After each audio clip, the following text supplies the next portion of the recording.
भारत के राष्ट्रपति भारत गणराज्य के कार्यपालक अध्यक्ष होते हैं। संघ के सभी कार्यपालक कार्य उनके नाम से किए जाते हैं। अनुच्छेद 53 के अनुसार संघ की कार्यपालक शक्ति उनमें निहित है।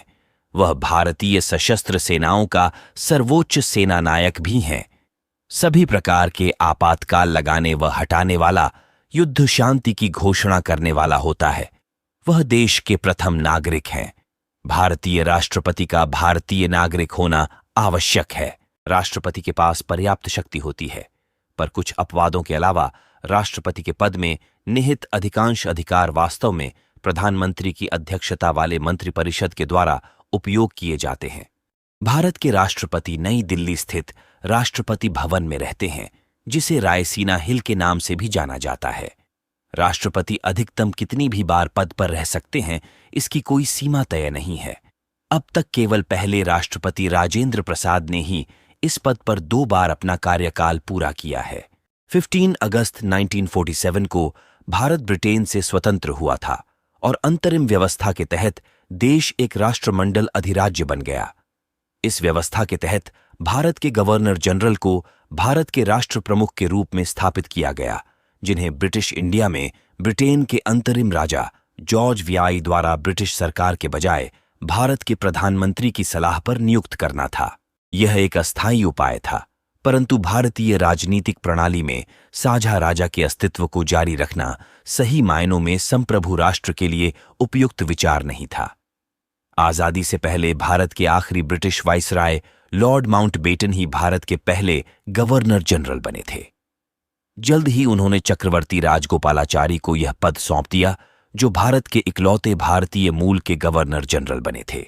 इसी बीच डॉ राजेंद्र प्रसाद के नेतृत्व में संविधान सभा द्वारा 26 नवंबर 1949 को भारतीय संविधान का मसौदा तैयार हो चुका था और 26 जनवरी 1950 को औपचारिक रूप से संविधान को स्वीकार किया गया था।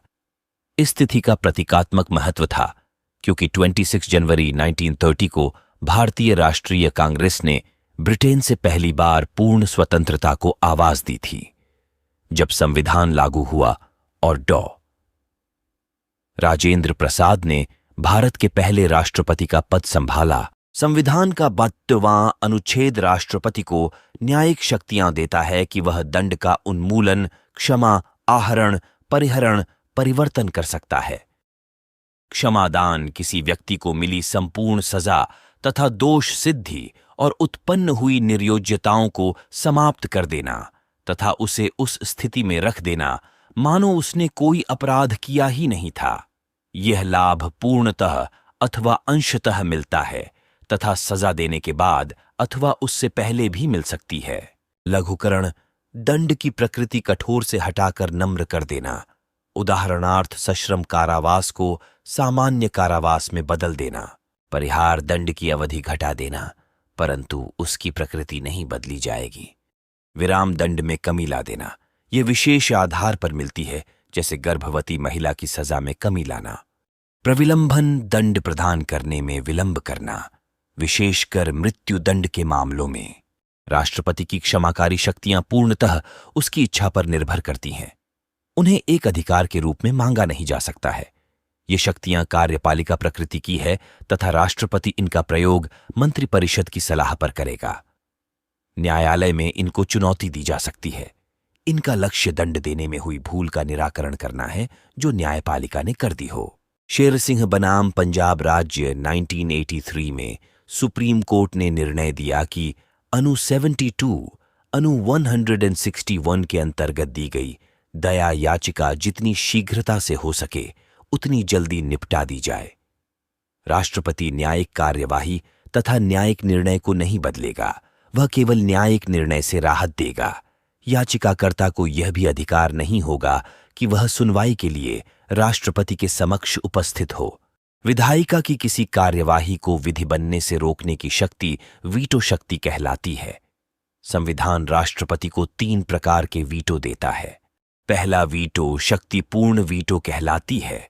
निर्धारित प्रक्रिया से पास बिल जब राष्ट्रपति के पास आए, संविधान संशोधन बिल के अतिरिक्त, तो वह अपनी स्वीकृति या अस्वीकृति की घोषणा कर सकता है। किंतु यदि अनु 368 संविधान संशोधन के अंतर्गत कोई बिल आए तो वह अपनी अस्वीकृति नहीं दे सकता है। यद्यपि भारत में अब तक राष्ट्रपति ने इस वीटो का प्रयोग बिना मंत्रिपरिषद की सलाह के नहीं किया है, माना जाता है कि वह ऐसा कर भी नहीं सकता। ब्रिटेन में यही पनरपनरा है जिसका अनुसरण भारत में किया गया है। दूसरा, वीटो शक्ति निलंबनकारी वीटो कहलाती है।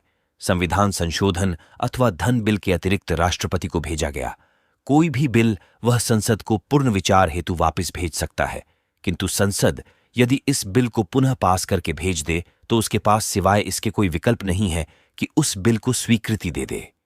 इस वीटो को वह अपने विवेकाधिकार से प्रयोग लेगा। इस वीटो का प्रयोग अभी तक संसद सदस्यों के वेतन बिल भत्ते तथा पेंशन नियम संशोधन 1991 में किया गया था। यह एक वित्तीय बिल था। राष्ट्रपति रामस्वामी वेंकटरमण ने इस वीटो का प्रयोग इस आधार पर किया कि यह बिल लोकसभा में बिना उनकी अनुमति के लाया गया था। तीसरी वीटो शक्ति पॉकेट वीटो कहलाती है। संविधान राष्ट्रपति को स्वीकृति अस्वीकृति देने के लिए कोई समय सीमा नहीं देता है। यदि राष्ट्रपति किसी बिल पर कोई निर्णय ना दे, सामान्य बिल न कि धन या संविधान संशोधन, तो माना जाएगा कि उसने अपने पॉकेट वीटो का प्रयोग किया है। यह भी उसकी विवेकाधिकार शक्ति के अंदर आता है।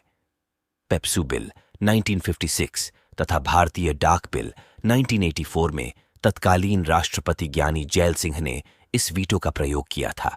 अनुच्छेद 21 राष्ट्रपति के महाभियोग से संबंधित है। भारतीय संविधान के अंतर्गत राष्ट्रपति मात्र महाभियोजित होता है, अन्य सभी पदाधिकारी पद से हटाए जाते हैं।